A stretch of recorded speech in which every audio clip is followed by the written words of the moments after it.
जय हिंद दोस्तों, मेरा नाम विपुल। आपका स्वागत है हमारे चैनल पर। आज की वीडियो में हम RRB ALP के लिए जो CBT2 एग्ज़ाम होगा ये जुलाई 2026 में, उसके लिए मैथ के 10 इम्पोर्टेंट क्वेश्चन लेकर आए हैं जो कि पिछले वर्षों में पूछे गए हैं रेलवे के द्वारा।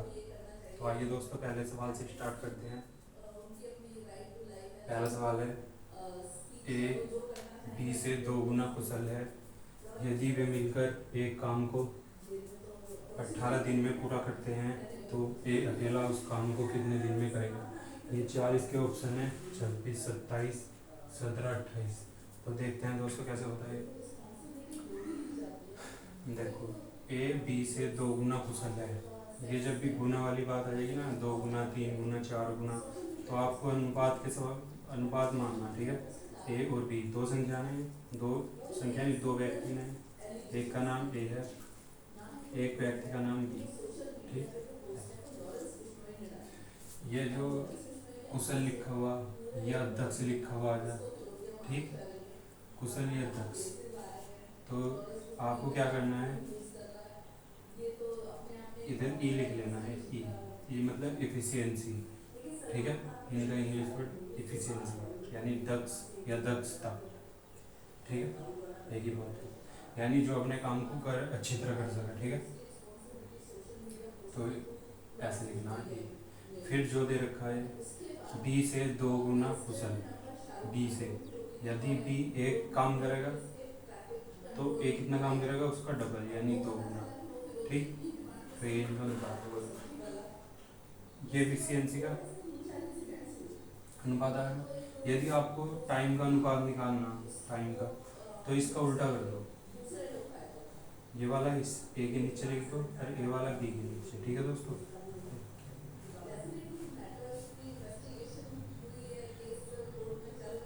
ये ए वाला बी के नीचे लिख दो, ठीक।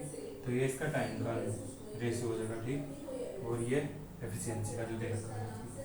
अब देखो क्या कहा गया, यदि वे मिलकर एक काम को 18 दिन में पूरा करते हैं। अगर ये एक दिन में 2 काम करता है, बी एक दिन में 1 काम करता है, तो दोनों मिलकर एक दिन में कितना काम करेंगे, दोनों मिलकर ए और प्लस बी, दोनों मिलकर कितना काम करेंगे, 2 और 1 3 काम, ठीक। और वे 18 दिन में काम पूरा कर देंगे। तो टोटल काम कितना होगा, अगर देखा जाए तो 18 की 3 में मल्टीप्लाई कर दो, टोटल काम पता चल जाएगा, ठीक। टोटल वर्क निकालना आपको, तो इस टोटल जो ए और बी का एक दिन का काम है वो लिख दो, और ये किस ए और बी का जो एक दिन का काम है वो लिखो, ठीक। और कितने दिन में पूरा कर रहे हैं दोनों मिलकर, 18 दिन में, तो ये हो जाएगा, ठीक। अब ये हो जाएगा 18 तिया 54, यानी इतने यूनिट काम हो, टोटल जो काम है वो 54 यूनिट है। तो ए अकेला उस काम को कितने दिन में करेगा। ये 54 काम ए अकेले ए को करना है, तो देखो कितने दिन में करेगा। टोटल काम हमारे पास 54, और ए का एक दिन का काम कितना है, ये देखो एक दिन में कितना काम कर रहा, 2, तो 2 से डिवाइड कर दो, 2 से डिवाइड करा तो कितना है, 27। तो ये क्या हो जाएगा, ये ए का एक दिन का काम, ठीक है। दोस्तों आपका उत्तर हुआ जो कि ऑप्शन बी है, सही, ठीक। अब करते हैं दोस्तों सेकंड क्वेश्चन इसका।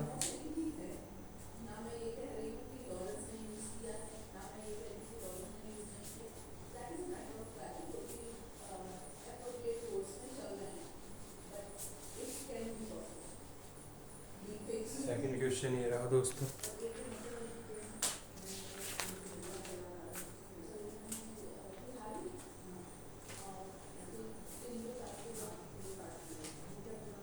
ये है दो ट्रेन है, दो ट्रेन है, दो ट्रेन, दो ट्रेन ए और बी, ए और बी,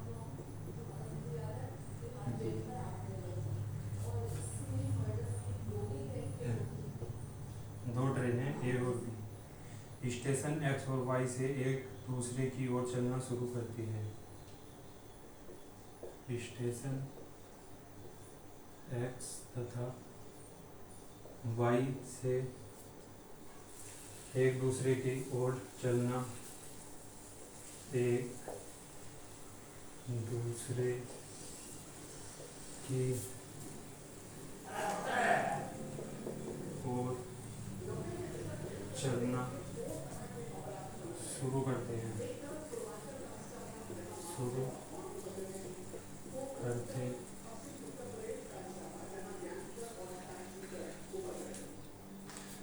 शुरू करते हैं शुरू करते हैं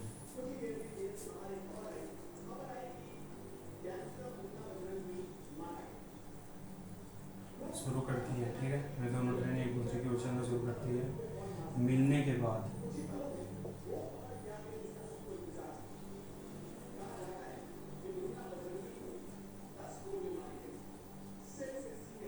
मिलने के बाद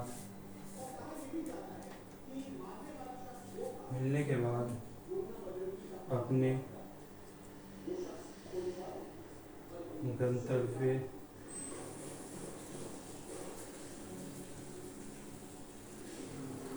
गंतव्य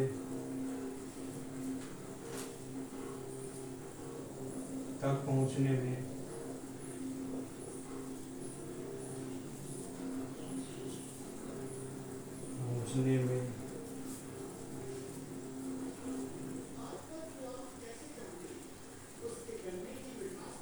क्रमशः 4 घंटे और 9 घंटे में पहुंचने में क्रमशः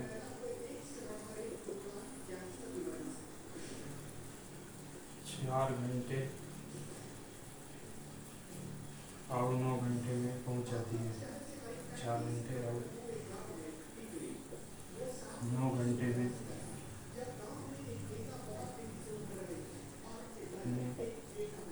पहुंच जाती है।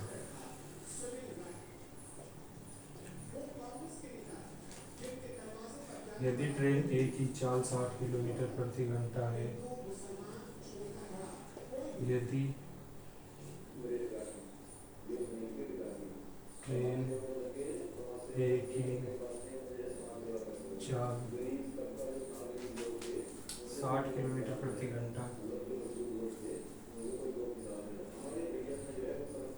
है, तो ट्रेन बी की चाल क्या होगी? तो ट्रेन बी की चाल क्या होगी?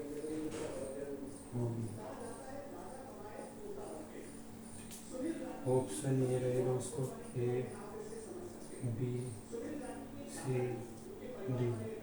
ऑप्शन है 30, 40, 50, 30, 40, 50, 40.5। 1 किलोमीटर प्रति घंटे में दिए गए हैं सारे ऑप्शन। ठीक है,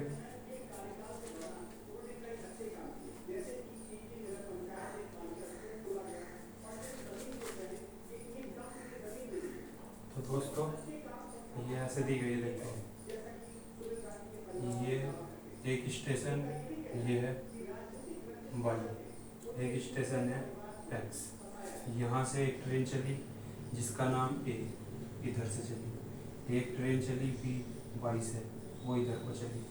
ये दोनों कहीं बीच में यहाँ कहीं मिले।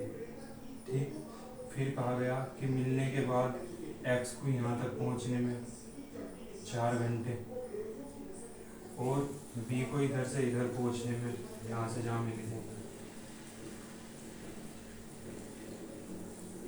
बी को देखो जहाँ ही मिले थे ना, यहाँ से जो ट्रेन ए थी उसे 4 घंटे लगते हैं वाई पर पहुँचने में, और जहाँ ही मिले थे यहाँ से जो ट्रेन बी है उसे एक्स पर पहुँचने में कितने घंटे लग रहे हैं? 9 घंटे। तो बताना है कि और ट्रेन एक ही चाल भी दी गई है, जो यहाँ ये है ना ट्रेन एक ही चाल, ये है 60 किलोमीटर प्रति घंटा ऐसे ही ट्रेन बी की चाल बतानी है आपको क्या होगी, ठीक। इसकी चाल कितने किलोमीटर प्रति घंटा होगी। तो दोस्तों इसके लिए ट्रिक इस्तेमाल की जाती है, और वो ट्रिक ये रही। आपको क्या करना है, स्पीड लिखना है ए, स्पीड बी बराबर अंडर रूट अब टाइम। देखो यहाँ ए लिखा हुआ ना, तो यहाँ टाइम लिखना आपको बी का, और यहाँ टाइम लिखना ए। उल्टा करना, यहाँ ए भी लिखोगे तो यहाँ बी लिखना पड़ेगा, ठीक। टाइम रूट के अंदर अंदर होगा। तो स्पीड ए की स्पीड हमें कितनी दी गई, 60, तो यहाँ आपको लिखना पड़ेगा 60 बटे में बी की स्पीड बतानी, बी रखना है ऐसे, ठीक। टाइम देखो बी का टाइम कितना दिया गया हमें, तो बी का टाइम है दोस्तों 9, ठीक। 9 और ए का टाइम है 4, ठीक है।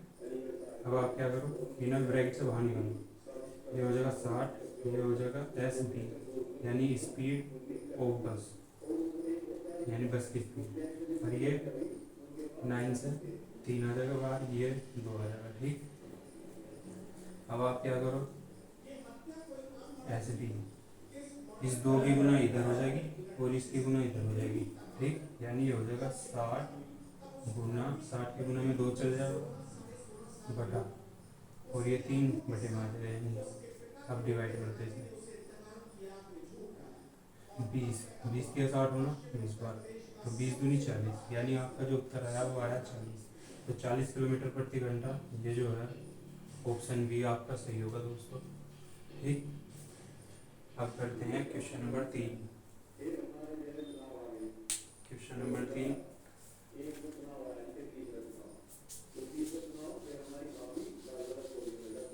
दोस्तों ये बता दो आपकी समझ में आ रहा नहीं सवाल। यदि आपकी समझ में सवाल आ रहे हो कर पाए हुए, तो आप क्या करना, वीडियो को लाइक कर देना और चैनल सब्सक्राइब कर दो, बस इतना सा काम करना आपको, ठीक है दोस्तों। अब करते हैं क्वेश्चन नंबर 2 तो हो गए, अब करते हैं क्वेश्चन नंबर 3।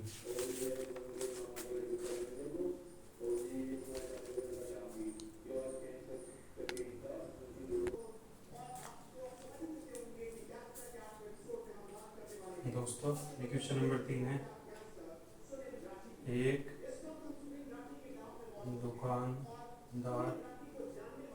एक दुकानदार सामान खरीदते समय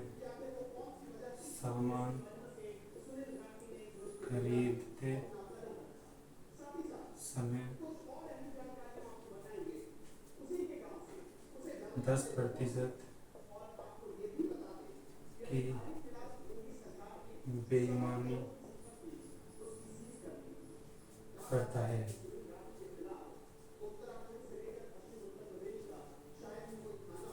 और बेचते समय भी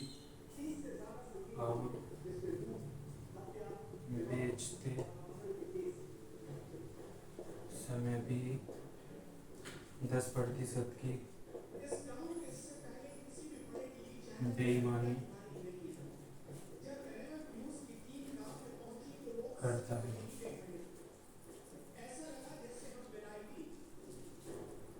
उसका कुल लाभ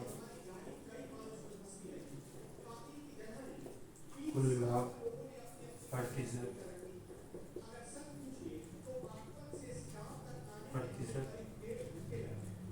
क्या होगा।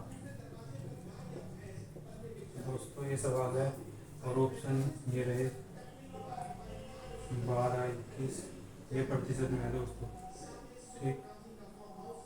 और 20% और 20.5%। देखते हैं दोस्तों इसका क्या होगा सवाल का उत्तर। सवाल है, एक दुकानदार सामान खरीदते समय 10% की बेईमानी करता है और सामान बेचते समय भी 10% की बेईमानी करता है, तो उसका कुल लाभ प्रतिशत क्या होगा। तो दोस्तों इसके लिए एक फॉर्मूला है AB प्लस AB बटा 100। तो ये जो आएगा ना आपका, ये आएगा प्रतिशत में उत्तर, ठीक। ए का मान कितना, जो पहला प्रतिशत है वही, जो दूसरा प्रतिशत वो भी दूसरा भी 10 है। ठीक है दोस्तों, प्लस ए बी की गुना यानी 10 गुना 10 बटे में 100, इससे ए कट जाएगा एक बार, तो ये आ जाएगा 10 और 10 20 प्लस 1, यानी आपका उत्तर आएगा 21%। ठीक है, तो ये आपका ऑप्शन सी सही होगा, 21%। अब करते हैं क्वेश्चन नंबर 4। क्वेश्चन नंबर 4,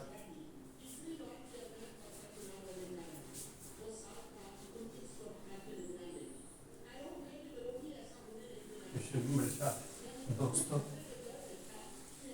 ये शेष इस पर आधारित है, शेष पर वाले सवालों पर आधारित है।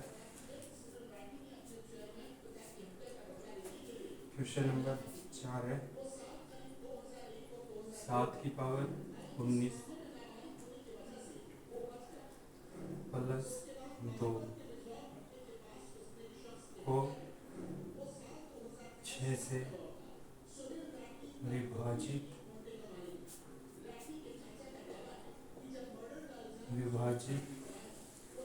करने पर शेषफल क्या होगा। तो दोस्तों शेषफल बताना है, शेषफल है 1 2 3 4। ठीक है दोस्तों, 1 2 3 4 ये इसके ऑप्शन दिए गए हैं। अब देखो आप कैसे बनना है। 7 की पावर 19 प्लस 2 को 6 से विभाजित करने पर शेषफल क्या होगा। पहले तो एक बात देखो, जैसे ये 5 लिखा हुआ, 5 को यदि हम 2 से डिवाइड करें तो शेषफल कितना होगा। 2 का बारह 2 बार बड़ा 4 और 1, तो ये है शेषफल। ठीक, ये पूछना चाह रहा है कि ये कितना होगा इसमें। ठीक है, अब देखो आप पहला आप 7 को ही डिवाइड करो 6 से। ठीक, 7 को, तो 7 को डिवाइड करा 7 ही कम 7 6 से डिवाइड करना, 6 बन जा या 6 6 कम 6, आपको रिमाइंडर कितना है 1 बस। अब आप जो ये एक आया ना, इसकी पावर लगा दो 19 प्लस 2, अब ये ऐसा बना दो तो बात। ठीक, यहाँ से तो पता चल गया हमें इसे डिवाइड करके एक रिमाइंडर बचेगा, उसी की हमने पावर 19 कर ली और प्लस 2। ठीक, अब 1 की पावर 19 है हमारे पास, तो 1 की पावर 19 हो या 19,000 हो 19,000 हो, 1 की पावर कुछ भी हो, आंसर आपका 1 ही आएगा प्लस 2। यहाँ से 1 प्राप्त हुआ प्लस 2, तो 1 में प्लस 2 हुए कितने हुए 3। अब इस 3 को 6 से डिवाइड कर लो। ठीक, अब जो ये आया ना इस 3 को, अब इसे 6 से डिवाइड कर लो तो चलने का नहीं, तो 3 हमारा यही का यही क्या आ जाएगा, यही आ जाएगा हमारा शेष।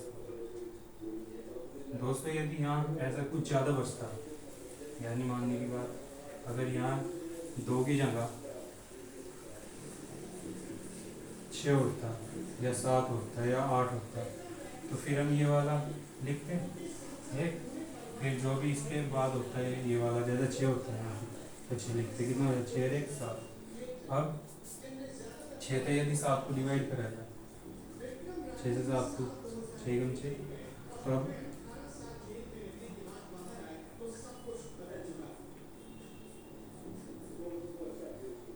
6 को 7 को 6 से डिवाइड करेंगे तो क्या होगा 1। अब आपको उत्तर आता है 6।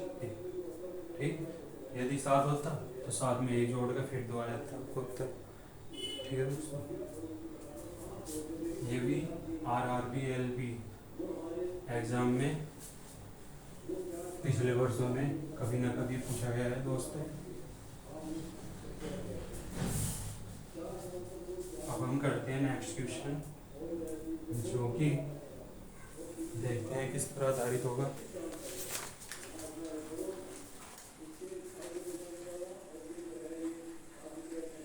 ये है दोस्तों औसत वाले सवाल। 25 छात्रों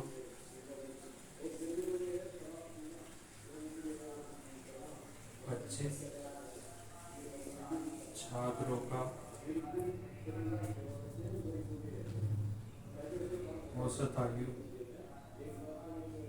25 छात्रों की औसत आयु, औसत आयु 15 वर्ष है, 15 वर्ष। यदि शिक्षक की आयु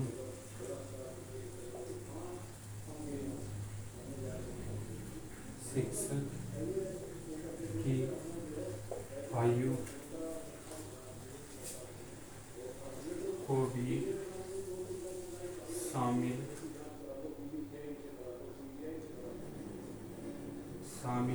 कर लिया जाए तो औसत 1 वर्ष बढ़ जाता है। तो औसत 1 वर्ष बढ़ जाता है। शिक्षक की आयु क्या होगी? शिक्षक की आयु क्या होगी? तो दोस्तों ऑप्शन आपके ये रहे 31, 41, 51, 61। तो दोस्तों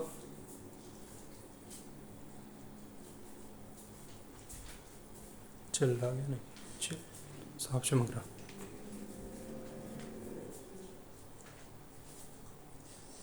देखो इसकी एक ट्रिक हो, और वो ट्रिक है इस प्रकार।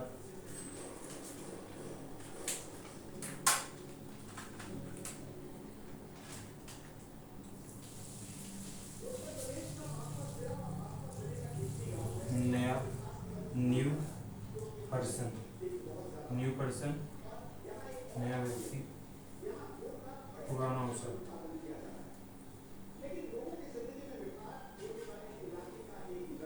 ओल्ड एवरेज, न्यू पर्सन बराबर ओल्ड एवरेज प्लस या माइनस, ठीक, ये होगा। फिर कमी या वृद्धि यानी बढ़ा हुआ या घटा हुआ जो दिया है और उसकी गुना करना है।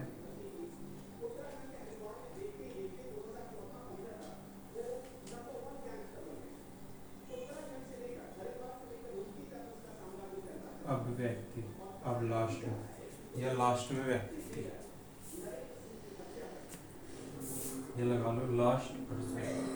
बस ये क्या है आपको ट्रिक याद होगी ना तो हो जाएगा कसो।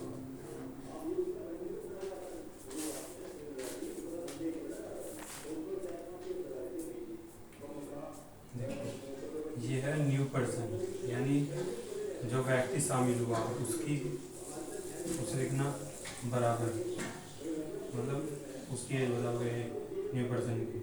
फिर है ये ओल्ड एवरेज प्लस या माइनस, यदि वृद्धि हुई तो प्लस, यदि कमी हुई तो माइनस, ठीक। ये बता रहा आपको वृद्धि का सिंबल, ये बता रहा कमी का। फिर इसकी गुना करनी लास्ट पर्सन, लास्ट, और वो भी टोटल पर्सन, यहाँ लगा लो लास्ट टोटल पर्सन, ठीक। लास्ट में कुल कितने व्यक्ति थे। अब देखो ये तो हमें बताना, ठीक। न्यू पर्सन जो उसकी एज बताओगे, लास्ट पर्सन जो होगा यानी लास्ट व्यक्ति की आयु शिक्षक का जैसा है। अब देखो 25 छात्रों की औसत आयु 15 वर्ष है, ठीक। यदि शिक्षक की आयु को भी शामिल कर लिया जाए तो औसत 1 वर्ष बढ़ जाता है। शिक्षक की आयु क्या होगी? यह है शिक्षक की आयु, यह है ओल्ड एवरेज जो पहले शुरू में एवरेज दिया गया 15 वर्ष। 25 छात्रों की औसत आयु 15 वर्ष है, तो आप यहाँ लिख लो 15, ठीक है। ये जो है 15 एवरेज है। प्लस या माइनस लिखना है, कौन सा लिखना है ये बताओगा। यदि शिक्षक की आयु को शामिल कर लिया जाए तो औसत 1 वर्ष बढ़ जाता है। बढ़ने की बात कर रहा, ठीक है। बढ़ने का मतलब ऐसा, तो बढ़ने का मतलब प्लस, ठीक। तो यहाँ आपको लगाना पड़ेगा प्लस का चिन्ह। बढ़ रहा तो कितना बढ़ रहा, देखो बढ़ रहा तो प्लस या माइनस, ठीक, प्लस लगेगा।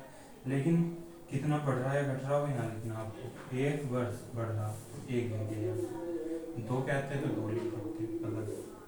और यहाँ देखो ये 1 वर्ष है, वर्ष तो सब कुछ वर्ष में चल रहा, तो इसे भी वर्ष में लिखना। यदि यहाँ दिन की बात होती, जैसा 1 दिन आता या 12 दिन आता, फिर हम उसे 365 से भाग देते, ठीक है, सॉरी 365 से, अब ये वर्ष बन जाएगा, ठीक है। लेकिन अभी क्या कहा गया है इसमें, सिर्फ यहाँ देखो वर्ष की बात की गई, यहाँ भी वर्ष की बात की गई, और लास्ट में जो एज पूछी गई वो भी वर्ष में पूछी गई। तो ये 1 वर्ष हमने लिख दिया, प्लस पे यहाँ लगाना, ये है गुना का चिन्ह, ठीक। अब लास्ट टोटल पर्सन, अब देखो 25 छात्रों की एक जो भी कक्षा थी, 25 छात्र थे, उसमें एक टीचर को शामिल करा गया था उसमें, तो 25 में एक जोड़ा कितने हो गए, 26, तो टोटल अब व्यक्ति हो गए 26। बस ये लगा कर फॉर्मूला कर दो, 15 प्लस 1 ही 26 में गुना करेंगे 26 ही आएगा। अब इन्हें दोनों को प्लस करो, 1 के गुना 26 में करेंगे 26 आया। अब इन्हें दोनों को प्लस कर दो, 6 5 11 का 1 2 और 1 3 और 1 4, यानी ये आ जाएगा 41 वर्ष, ठीक है दोस्तों। तो ये आपका ऑप्शन बी सही होगा, 41 वर्ष। अब मिलते हैं नेक्स्ट क्वेश्चन में। नेक्स्ट क्वेश्चन देखते हैं क्या है।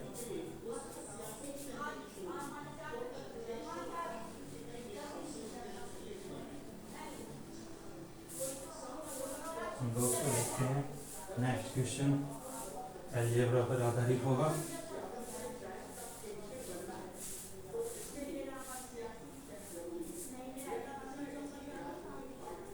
नेक्स्ट क्वेश्चन ये होगा,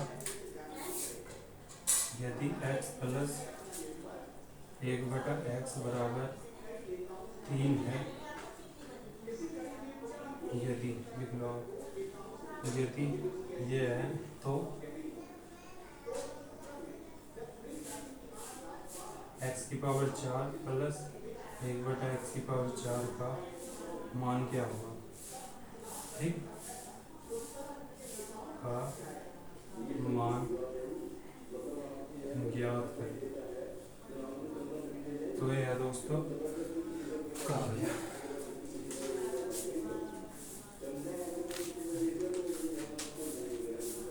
दोस्तों इसके ऑप्शन है 46 47 48 49। तो दोस्तों देख लो, इसे करने के लिए हम क्या करेंगे, जब भी आपको ऐसा दे रखा हो, यानी जिसके ऊपर पावर नहीं है, ठीक है, x प्लस 1/x बराबर 3, और पूछ रखा हमें x की पावर 4 प्लस 1/x की पावर 4। तो देखो डायरेक्ट तो इसमें जाने के नियम, ठीक है, तो क्या करना पड़ेगा, पहले इस सिंगल पावर वाले में से हमें x² प्लस 1/x² का मान पता करना पड़ेगा। उसके बाद हम क्या करेंगे, फिर x की पावर 4 और x की पावर 4 का मान पता करेंगे, ठीक है दोस्तों। जब जाकर आपको पता चलेगा कि इसका मान क्या है, इस पे पहले 2 माना पड़ेगा, 2 से फिर 4 माना पड़ेगा, डायरेक्ट 1 से 4 मिल जाएंगे, ठीक है। तो इस एक वाले से जिसकी पावर 1 है ना, और ऐसे मानने के लिए क्या करना पड़ेगा, देखो जो भी आपको ये दे रखा है इसका मान 3, ठीक, उसका आप स्क्वायर करो और -2 करना, ये ध्यान रखना, बस -2 करना आपको, और ऊपर पावर 2 लगानी, जो भी ये दे रखा है, जो भी ये x प्लस 1/x का मान दे रखा है ना आपको, इसकी पावर 2 लगानी, -2 करना। आप देखो कितना है उत्तर, x 3 का स्क्वायर 9 माइनस ये 2, तो कितना है, 9 में से 2 गया 7। अब एक बार, अभी तो ये इसका मान आया 7, ठीक, अब इसमें से इसमें जाना, एक बार वो इस ऐसे ही कर दो, 7 की पावर 2 -2, 7 का स्क्वायर 49 माइनस 2 47। तो देखो कौन सा आंसर सही होगा आपका, ऑप्शन बी सही होगा। ठीक है दोस्तों, अब मिलते हैं, नेक्स्ट करते हैं। दोस्तों वीडियो यदि पसंद आ रही हो तो वीडियो को लाइक कर देना और चैनल सब्सक्राइब अवश्य करें।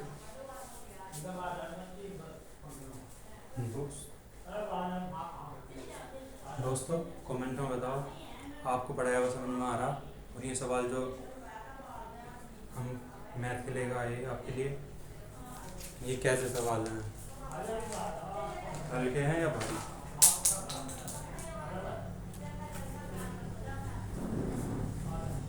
अगला है 80 लीटर 80 लीटर दूध 80 लीटर दूध के बर्तन में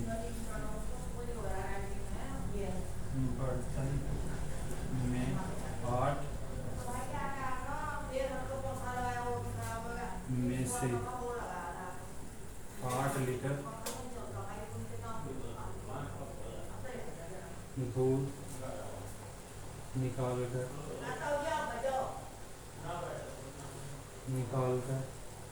पानी निकालकर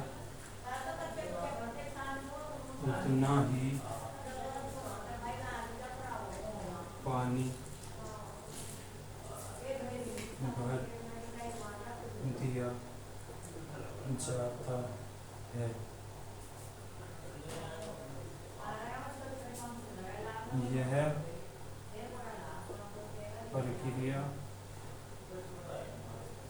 यह प्रक्रिया 2 बार दोहराई जाती है।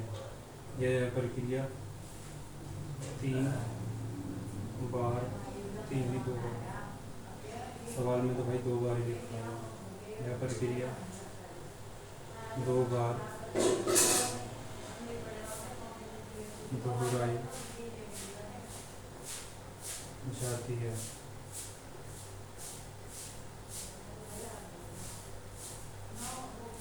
यह प्रक्रिया दो बार दोहराई जाती है गई है। अब बर्तन में कितना दूध बचा है। अब बर्तन में कितना दूध बचा है। दोस्तों आपके उत्तर होंगे 64.8, 74.8, 63.4 और 67.4। ये आपके उत्तर हैं। मैं तो कोई सही उत्तर नहीं होगा। दोस्तों ऐसे सवाल करने की हम आपको एक बेहतरीन ट्रिक बता रहे। ठीक है, पहले ट्रिक लिखो, जो ये लिखा हुआ शेष दूध, ये है ट्रिक। ऐसे सवाल बहुत पूछे जाते हैं एग्जाम में और उन्हें जल्दी से जल्दी करना होता है। तो आप लिख लो लेंगे आपको जो भी शेष दूध यानी जो बचा हुआ लास्ट में कितना बचा, फिर शुरू में दूध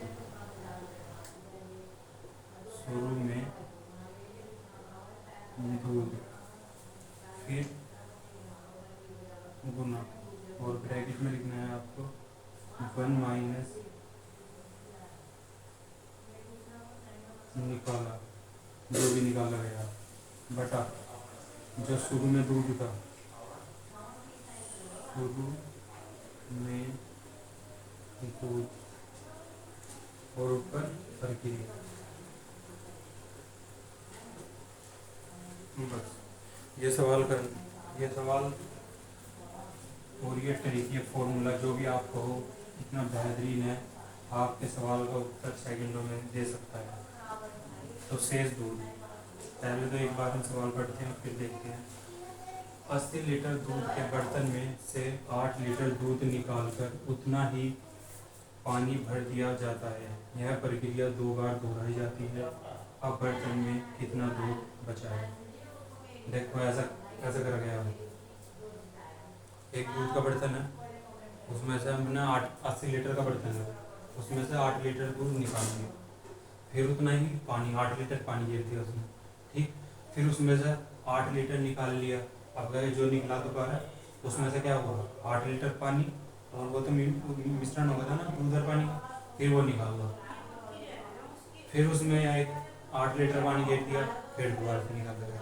तो ऐसा करने पर अब उसमें जो दूध बचा है वो कितना बचा है। तो दोस्तों ये माइक बार बार पता नहीं बंद हो रहा, क्या दिक्कत आ रही है। चलो दोस्तों करते हैं शेष दूध।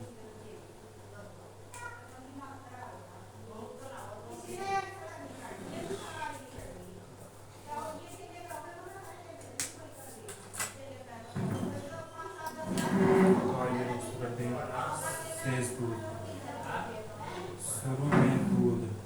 शुरू में दूध कितना, 80 लीटर, 80 लीटर लिखा, फिर गुना 1 माइनस निकाला गया। अब निकाला कितना, 8 लीटर दूध निकाला जाता है, तो 8 लिख दिया बटे में शुरू में दूध कितना, 80 लीटर, तो आप यहाँ लिख लो 80। प्रक्रिया प्रक्रिया प्रक्रिया प्रक्रिया 2 बार, जितनी बार भी दोहराई जाती है वो लिखना, ये घात में लिखा जाएगा इसकी पावर में, ठीक है। बस समझो आपका सवाल कंप्लीट हो। ये 8 एकम 8 और 8 दूसरा 80, 8 दिया हम, तो ये हुआ दोस्तों 80 गुना 10 की गुना 1 में करेंगे, कितना हुआ 10, और माइनस 1, कितना हुआ 10 एकम 10 और माइनस 1, यानी 9/10। और ये प्रक्रिया 2 बार दोहराई गई, तो इसके ऊपर लिख दो 2। बस अब आपको क्या करना, यही वाला लिखो यहाँ, 80 गुना 9/10 2 बार लिखो, 9/10 गुना 9/10, ये 0 तो ये 0 गई, ठीक है दोस्तों। अब 9 9 81, 9 का बड़ा 9 बटा, और 8 तो गुना कर दिया इसका, 8 का 8, 8 बटी 64 बटे में 10, 10 का बटे में 10, तो ये हो जाएगा दोस्तों 64.8।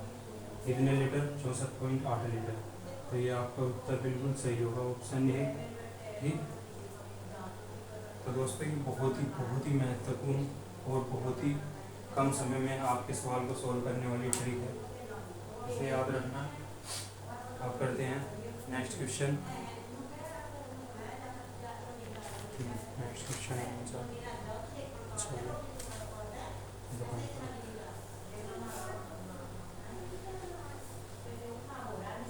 दोस्तों यदि सवाल आपकी समझ में आ रहे हो तो वीडियो को लाइक कर देना और चैनल को सब्सक्राइब अवश्य करें। हम आपके लिए कंप्लीट मैथ सॉल्यूशन लेकर आएंगे और प्रत्येक सब्जेक्ट के एमसीक्यू के रूप में हम सीरीज चला रहे हैं। यदि आपको एमसीक्यू के रूप में पढ़ना है, इतिहास, भूगोल, कोई भी सब्जेक्ट हो, इंग्लिश को छोड़कर कोई भी सब्जेक्ट हो, एमसीक्यू के फॉर्म में पढ़ना है, तो आप हमारे चैनल पर आ सकते हो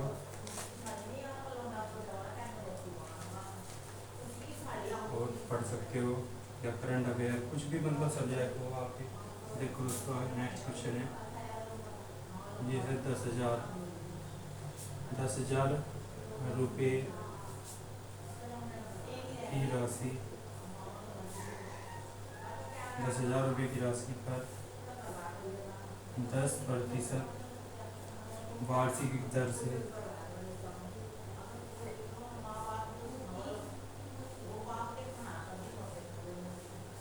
2 वर्ष के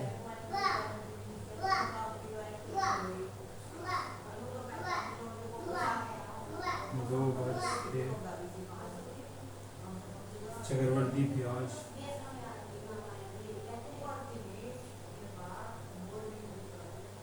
वृद्धि ब्याज, आउट साधारण ब्याज,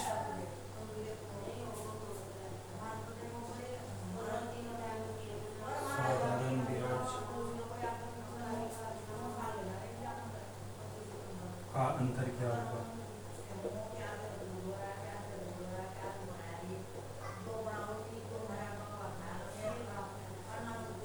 क्या होगा? तो दोस्तों आपके ये ऑप्शन है ए, बी, सी और डी। ये रहे 100, 200, 101, 201।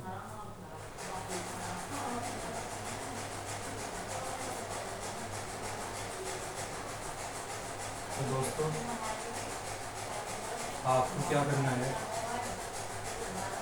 इसके ट्रिक से करेंगे इनको, ठीक है। ट्रिक होगी इसकी, सबसे पहले आपको लिखना है मूलधन। मूलधन मतलब वो राशि जो हम किसी को ब्याज पर देते हैं, ये होगी 10,000 रुपये, ठीक है दोस्तों। अब आपको इसकी गुना करनी है किसका, ये जो दे रखा है ना रेट यानी दर है जो, उसका स्क्वायर लिख दो दर का, क्योंकि 2 वर्ष के लिए ही हो गए, ठीक। 3 वर्ष के लिए नहीं होगा, वो अलग तरीका, ये 2 वर्ष के लिए जो रेट दे रखी ना आपको उसका स्क्वायर कर दो। तो इस 10 का स्क्वायर क्या हो जाएगा, 10 का स्क्वायर हो जाएगा 100, ठीक। आपको क्या करना है, इसके बटे में आप लिखियो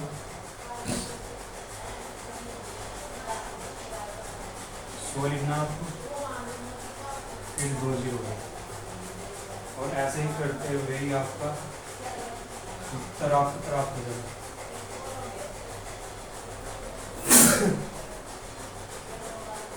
देखो दोस्तों क्या करा आपने, मूलधन लिखा आपने, देखो सी आई और एस आई का अंतर लिख देता हमने, वो भी 2 वर्ष।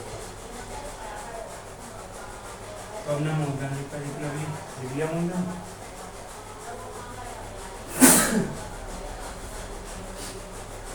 मूलधन लिख लिया, ठीक है दोस्तों। मूलधन लिखने के बाद आपको गुना करनी है किस तरह, जो दर दे रखी ना आपको उसका स्क्वायर, उसके स्क्वायर से, तो 10 का स्क्वायर 100, और बटे में आपको हर बार ये लिखना, यह छोड़ दो। अभी देखो बस क्या करना, जो मूलधन दे रखा ना वो लिखो आप। मूलधन लिखने के बाद आपको जो दर है उसका स्क्वायर लिखो, 10 का स्क्वायर 100, बस। अब इन दोनों की आपस में गुना करो, गुना करो कितना हो जाएगा, 1 2 3 4, 4 0 3 10,000, फिर 2 0 यही तो गुना करके आ गया इनका, बस। अब आपको क्या करना, लास्ट है इस तरफ तक, ठीक है। 4 संख्या छोड़कर पॉइंट लगाना, 1 2 3 4 पॉइंट कर देगा यहाँ, तो ये हो जाएगा दोस्तों इधर का पॉइंट और 0 0 होना सब कुछ, तो इस तरह का कोई मायने नहीं लगने का, ये आ जाएगा 100। तो दोस्तों ये बेहतरीन ट्रिक है, ऑप्शन ये सही होगा, ठीक है। किसी पर भी आप अप्लाई कर सकते हो, बस आपको क्या लिखना है, मूलधन लिखना है। मूलधन की गुना किससे करनी है, जो आपको वार्षिक दर दे रखी हो उसके स्क्वायर से, तो ये 10 है, 10 का स्क्वायर 100 होता है, 100 से हमने मूलधन की गुना कर दिया, आंसर आया है।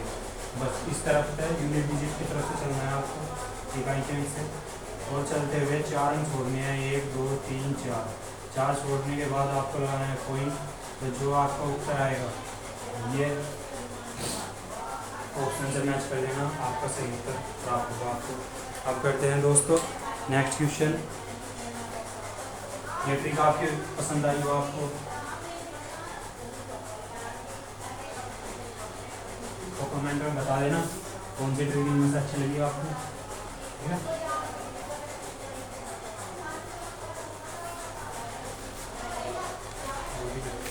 एक सवाल देखो दोस्तों, एक सवाल है हमारे पास दोस्तों। ये सवाल ना आपके लिए जो बच्चे तैयारी कर रहे हैं हमारे गांव के, इनकी किताब में से ढूंढ के ला रखे हैं, हमारे पास मैथ की किताब नहीं है, ठीक, एनालिसिस नहीं है, तो ढूंढ के ला रखे हैं आपके लिए। दो समरूप त्रिभुजों की भुजाओं, दो समरूप, चलो त्रिभुजों की भुजाओं, माइक में क्या हो रहा है, बार बार नहीं हो रहा। दो समरूप त्रिभुजों की भुजाओं का अनुपात अनुपात 3/4 है। उनके क्षेत्रफलों का अनुपात क्या होगा? उनके क्षेत्रफलों का अनुपात क्या होगा? दोस्तों ये इसके option A B C D option है 3 4 9 16 4 3 और 27 64। तो इनसे बताना है दोस्तों कि कौन सा होगा। आइए दोस्तों स्टार्ट करते हैं। इसकी भी एक ट्रिक है दोस्तों, और ट्रिक इस प्रकार है। दो समरूप त्रिभुजों की भुजाओं का अनुपात, यदि आपको भुजा यानी आर्म, यदि इनका अनुपात आपको दे रखा है 3/4 और क्षेत्रफलों का अनुपात पूछा गया है, ठीक, क्षेत्रफलों का, तो आप कैसे कर सकते हो? क्षेत्रफल क्या होता है? देखो भुजा सेंटीमीटर में होती है ना, सेंटीमीटर या कुछ भी लगा दो, मतलब ऐसे मीटर में या किलोमीटर में, ऐसे ही तो होगी। लेकिन क्षेत्रफल होगा वो ऐसा होगा मीटर स्क्वायर, किलोमीटर स्क्वायर, है ना, या mm स्क्वायर, यो स्क्वायर में होगा, और ये होगी सिर्फ अकेली। तो हम ऐसे कहना चाह रहे हैं, जैसे ये भुजा है 3 और 4, और यदि एरिया का अनुपात आपसे पूछा गया है तो आप इसका स्क्वायर करो, ए का स्क्वायर, तो ये क्षेत्रफल हो जाएगा ना, ए का स्क्वायर ही क्षेत्रफल हो ना, तो ये हो जाएगा एरिया का एरिया। तो जैसे ही आप एरिया का स्क्वायर करोगे तो इन अनुपात का भी स्क्वायर करो, तो 3 का स्क्वायर 9 और 4 का स्क्वायर 16, तो ये हमारा उत्तर प्राप्त हो जाएगा ऑप्शन बी। ठीक है दोस्तों। और यदि आपको कहा जाए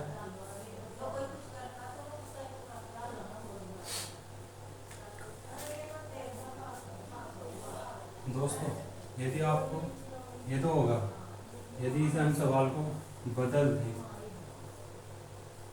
ठीक,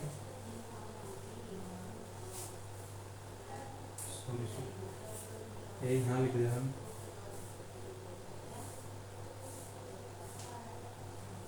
9 और 16, ये तो, और यहाँ से भुजा हटा था, यहाँ लिख दिया क्षेत्रफल, ठीक। और आपसे पूछा जा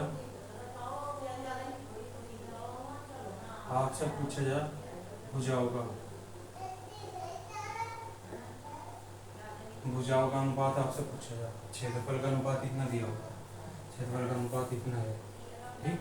तो अब क्या उत्तर होगा? देखो दोस्तों, क्षेत्रफल क्या हो, भुजा का स्क्वायर, और वैसे भी क्या दे रखा 9 और 16। आपसे भुजा का पूछा गया है, तो जैसे ही आप इसका ऐसा करोगे, वर्गमूल निकाल लोगे, तो इनका भी आपको वर्गमूल निकालना पड़ेगा, 9 का भी और 16 का भी। तो देखो इससे क्या प्राप्त होगा आपको, इससे कट जाएगा यानी भुजा प्राप्त हो जाएगी, और इससे 3 और इससे 4। ठीक है दोस्तों, अब आपका उत्तर जो होगा ये होगा, ठीक। हमने आपको बता दिया कैसे आप भुजा का, अगर आपको अनुपात दिया गया हो और क्षेत्रफल का अनुपात आपसे पूछा गया है तो कैसे करना है, यदि क्षेत्रफल का अनुपात दिया गया हो तो भुजा का निकालना हो तब कैसे करना। ठीक है, हम मिलते हैं नेक्स्ट क्वेश्चन में, देखते हैं नेक्स्ट क्वेश्चन कैसा होगा। नेक्स्ट क्वेश्चन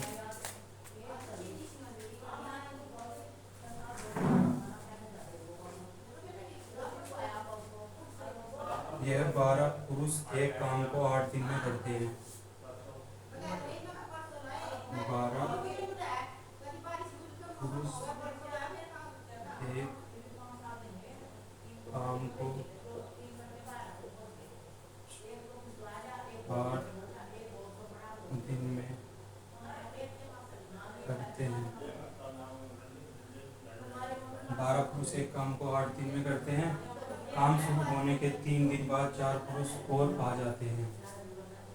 काम शुरू होने के 3 दिन बाद काम शुरू के 3 दिन बाद चमक रहा उधर तक या नहीं? ठीक है।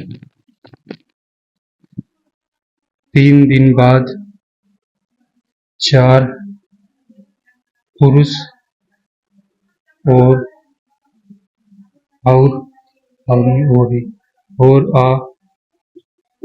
जाते हैं। शेष काम कितने दिन में पूरा होगा? शेष काम कितने दिन में पूरा होगा? ऑप्शन ए, बी, सी और डी।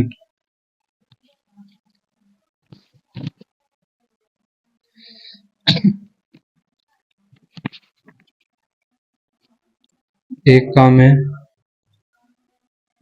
3.75 दिन, एक ये 5 है दोस्तों 3.75 दिन, ये है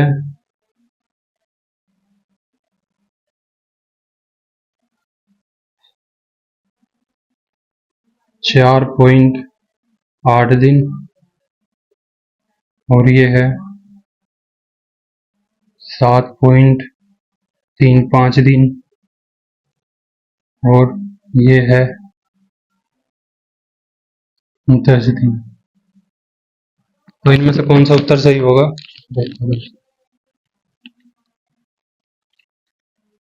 दोस्तों समझते चलिए। देखो यहाँ दिया गया है 12 पुरुष एक काम को 8 दिन में करते हैं। काम शुरू होने के 3 दिन बाद 4 पुरुष और आ जाते हैं। शेष काम कितने दिन में पूरा होगा? शेष काम देखो पहले दोस्तों 12 पुरुष एक काम को 8 दिन में करते हैं, तो टोटल वर्क यानी टोटल काम हमें कितना मिलेगा? देखो 12 पुरुष हैं 8 दिन में काम को कर रहे हैं, तो टोटल काम होगा 98, 12 98 सॉरी 96 यानी इतना काम है, इतने यूनिट टोटल काम शुरू होने के 3 दिन बाद काम शुरू होने के 3 दिन बाद 4 पुरुष और आ जाते हैं। अब 96 तो काम है, ठीक है, टोटल काम पता चलेगा हमें। अब देखो जैसे ये टोटल काम था, अब 3 दिन बाद आए, 3 दिन बाद 4 व्यक्ति और आ गए, यानी 4 प्लस और होंगे व्यक्ति, ठीक। देखो पहले 12 थे, 4 और आगे, पहले 12 थे अब 4 और आगे, तो टोटल मिला के कितने हो गए? 16 व्यक्ति हो गए अब, यानी बाद में। तो फिर पूछा गया जो 3 दिन काम करने के बाद जो काम शेष था वो काम कितने दिन में समाप्त होगा, यानी इस काम के बारे में पूछा गया है, ठीक। तो जैसे यहाँ से लेके यहाँ तक टोटल काम था हमारे पास 96 ये लिखा हुआ, इसमें से 3 दिन तो काम कर ही दिया हमने। 3 दिन कितने आदमियों ने काम करा मिलकर? 12, जो 12 व्यक्ति थे वो 3 दिन तक काम करा, ठीक। तो 12 या 36, तो इन दोनों का टोटल यहाँ से यहाँ तक का काम 36 कंप्लीट होगा ना काम, इतना यूनिट हो लिया काम। अब पूरा ही 96 था, 36 काम हो लिया, तो कितना बचा होगा? 96 में था 36 माइनस कर दो, 6 में से 6 गया 0 और 9 में से 3 गया 6, यानी अब इतना काम आपके पास शेष बच रहा। इस काम को कौन करेगा? 12 पहले व्यक्ति, 4 और आगे नए, तो 12 4 16, 16 व्यक्ति काम करेंगे। तो 16 से इसे डिवाइड कर दो। 16 से डिवाइड करने के बाद देखो क्या होगा। 16 16 से 60 को डिवाइड कर दो, तो 16 16 तिया 48, 10 में से 8 गया 2, 6 में से 4 गया 2, फिर नहीं ये बच गया यहाँ इतना, 10 में तो 8 गया 2, 5 में 4 गया 1, 12। थोड़ा बन जाए 16 सत्ते 112, ये बचा 8, फिर पॉइंट लगा हुआ 108 सेकंड, तो 16 पंजे 80। तो दोस्तों यहाँ कंप्लीट, यानी इतना 3.75 दिन लगेंगे। तो कौन सा ऑप्शन सही है आपका? ए ऑप्शन सही है, 3.75 दिन। शेष काम इतने दिन में पूरा होगा, इतने दिन में शेष काम। यदि आपसे पूछा जाए कि कुल कितने दिन लगे, ये तो शेष काम है। यदि आपसे पूछा जाए कि कुल समय कितना लगा, कितने दिन का समय लगा, तो देखो 3.75 दो, ये तो था शेष काम ये वाला, और 3 दिन देखो यहाँ भी लगे हुए, तो 3 दिन और प्लस कर दो इसमें, तो ये हो जाएंगे 6.75 दिन। ठीक है दोस्तों, यदि आपसे टोटल वर्क पूछा जाए कितने दिन में हुआ, तो इतने दिन में, और शेष पूछा जाए तो इतने दिन में। ठीक है दोस्तों, अब मिलते हैं नेक्स्ट क्वेश्चन में, देखते हैं नेक्स्ट क्वेश्चन कैसा है। यही था ना, अब करेंगे अगला। दोस्तों यदि वीडियो पसंद आ रही हो तो वीडियो को लाइक कर देना और चैनल सब्सक्राइब अवश्य करें।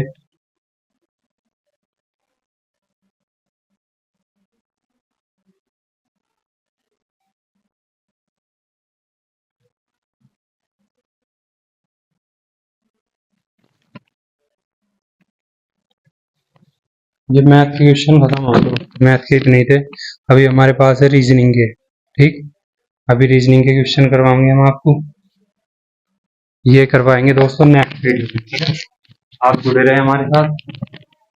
ठीक है, नेक्स्ट पार्ट में हम आपके लिए रीजनिंग के क्वेश्चन लेकर आएंगे। तो वीडियो को लाइक करें, चैनल सब्सक्राइब अवश्य करें और देखते रहिए हमारे चैनल, और मिलते हैं नेक्स्ट वीडियो में। Bye bye.